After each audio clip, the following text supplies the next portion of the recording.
台北市中正一分局一位当选过模范警察的女警，因为生囝大病血不幸来死亡。家属质疑着诊所有疏失。早起一透早，检察官会同着法医甲家属到殡仪馆解剖，要确定着死亡原因。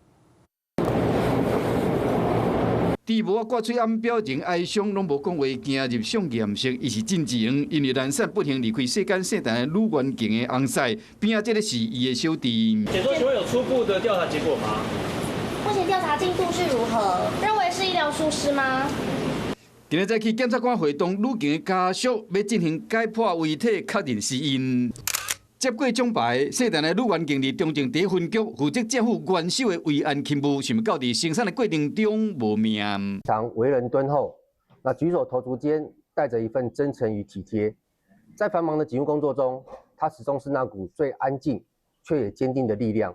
十八圣诞的女员警伫三立堡一间诊所生产过程中，因为水皮问题，病血先送到市立联合病院，尾手转到台北马街，20日透早医院救无活。事后家属质疑讲，诊所延误送医25分钟，检警调监视器调查。如果大出血的话，会那个脏器会贫血很严重，而且子宫会很多血块。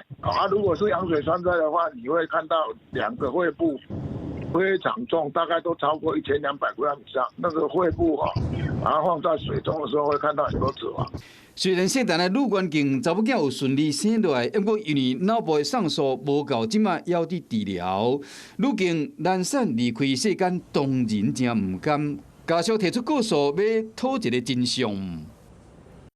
嗨，大家好，我是颖彤。想要来抢先掌握最及时的新闻资讯吗？赶快订阅、按赞、开启小铃铛，锁定华视新闻的 YouTube 频道。